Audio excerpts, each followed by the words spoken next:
Professor P.K. Dashora, ex-Vice Chancellor, University of Kota, is our guest of honor today.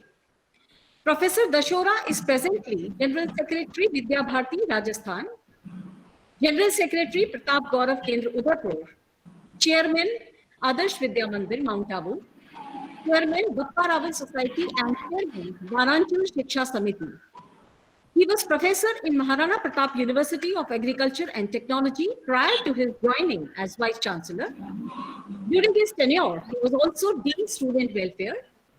Professor Dashora successfully organized national and international conferences, national youth festivals, and youth parliaments.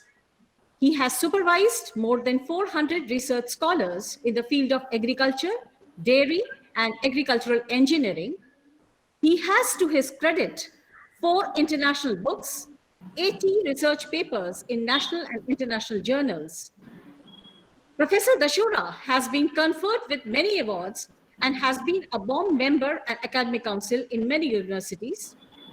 He is known for the innovation ventures as RPSC member. Professor Dashora is also a life member of many social, educational, and scientific organizations. We are indeed very proud, honored, and privileged to have you with us, sir. May I now request you for your address, Professor Dashora. Thank you very much, Divya Madam. Indeed, it is a great opportunity for me to be with Honorable Mahesh Ji Bhai Sahab, who has always been my elder friend, philosopher, guide, mentor, and role model.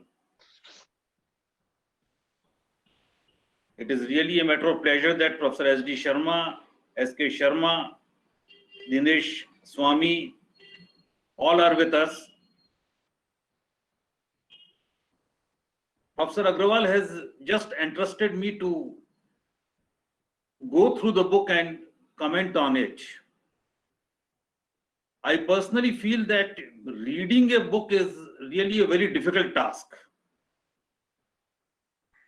We can discuss anything, but reading a book from cover to cover and then remembering some portion of it and commenting upon it, I think it is beyond my capacity.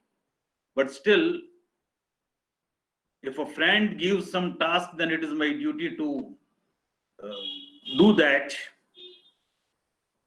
It's a book, a storybook. Storybook written by an Indian writer. We have many English storybooks by O. Henry, Stephen, Jack London, Mark Twain, Allan Poe, but we have perhaps very few, and especially in COVID, I don't know that there is any book of story covering COVID, giving positivity, giving a direction to the life, projecting our society in a proper manner has come up. Friends, it's a storybook. And critics say that whether anything written is a story or not, it has to be adjusted on certain parameters. They are character, setting, conflict, plot, theme. These are the 5 basic areas where a story is to be evaluated. Apart from this, 3 or more: point of view, tone, style. And when I just look at the content of book in individual chapter and in totality, I feel that the standpoint of Dr. Suresh Agrawal has very widely covered the viewpoint. And in any case, viewpoint is always determined by the standpoint of a person. This viewpoint of looking to the society in a positive manner, giving an impetus to the ongoing developing society, developing with mutual harmony, developing with finding opportunities in crisis, developing with carrying the traditional value system. The standpoint very rightly covers all these viewpoints. So I congratulate Professor Suresh Agrawal to have selected a proper standpoint. As regard characters are concerned, we can see from the list of the chapters, there are 3 parts of the book. The section 1, unsung COVID heroes, and there are perhaps 18 stories in section 1, and each story covers with a hero taken from society, a normal person, an ordinary person. For example, a landlord. We know n number of landlords, but what a landlord should be, how he should behave in society, in a positive society. A postman, a truck driver, a milkman.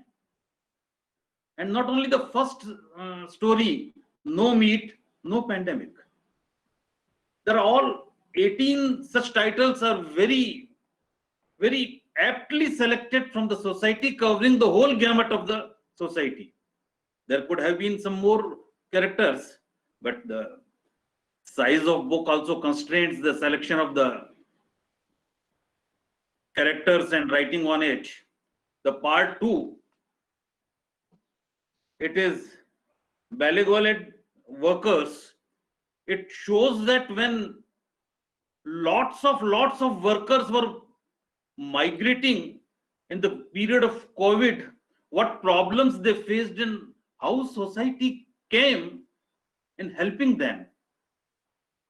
It is a wonderful narration. About third part, Maheshji Bhai Sahab has very aptly, very lucidly, very fiercely commented, so I need not comment on it.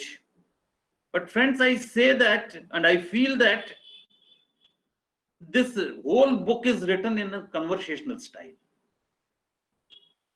Somewhere there are dialogues, somewhere there are monologues. The dialogues and monologues, wherever some negativity comes in the mind of a person or a character, there is alternate supplement which brings positivity to the person. The coronavirus, lockdown, and all these things, when we look at the whole gamut of the book, we see that the Suresh Agrawal has created fiction out of the facts. Of course, he has changed the names. He has changed the names of the person, changed the names of the cities. But whatever he has narrated is a fact. It has emerged somewhere or other in the society, and we can see that the very basic characters he has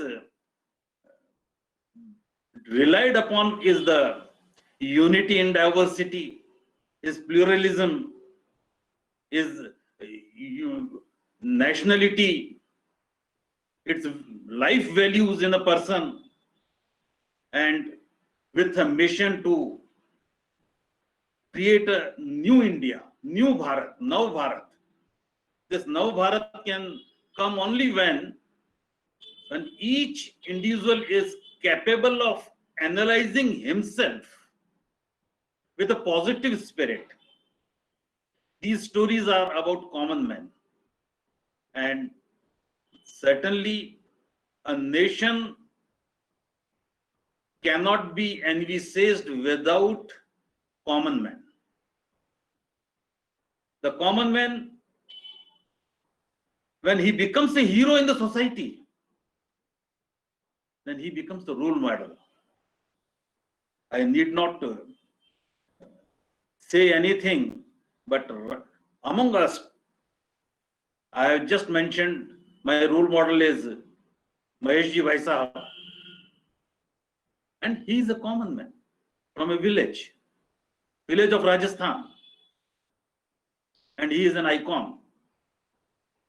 This way, the whole matter of this book, Rise, it has emerged from the common man, and each character has become a hero. And this heroship is not a filmy hero or hero imposed upon the society. It's a hero emerged out of the deeds, out of the ideas, out of the thoughts. Friends, I think my time is going to complete and I have much to say. The only thing which I feel missing in this book is the negative character. Had there been a negative character in a story, in any story, in every story, then the strength of positive character would have emerged much more, as there is a negative character in the first story, as there is a small negative character in the story Landlord. So if had it been in all stories, all stories would have been very impactful. I feel that I don't know whether what will be the response of society, what will be the response of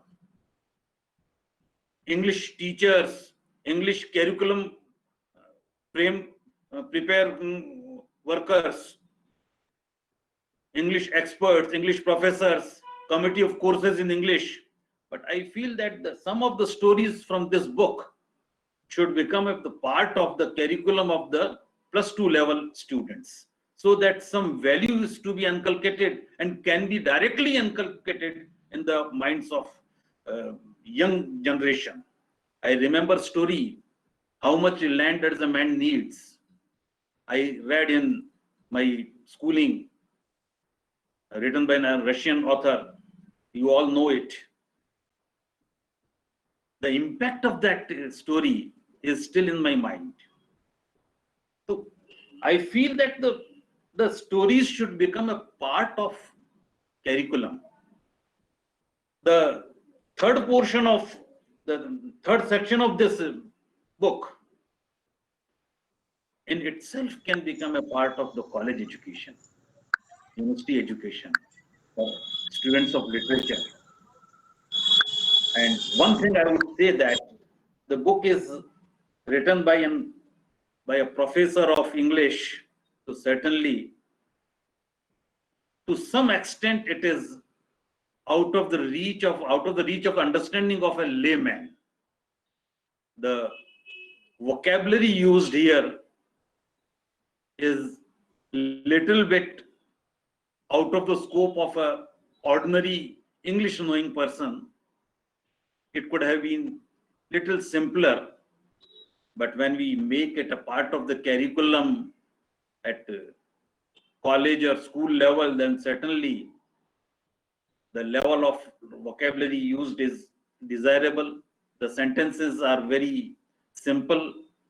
At some places, he has used complex structures also, but they are welcome. The book is in the hardbound. I wish it be in the paperbound so that everyone can purchase it and it can become the reach of everybody. To Professor Agrawal, and I wish him a successful English fiction writer, a fiction writer liked by majority of people from different languages, a fiction writer whose fictions can lead to the young masses, can guide the masses, and can help in framing the mind setup of our new generation, in building our new India, in building our new Bharat. And I would say that the Hemang Rashtra, the term used, the name of the Bharat or India used by him, a good number of people through this title only would know that Hemang is the ancient name of our Bharat. I congratulate Dr. Agrawal, and I extend my heartiest thanks to Mahesh Ji Bhai Sahab for accepting my request to enlighten all of us. Thank you all. Thank you very much.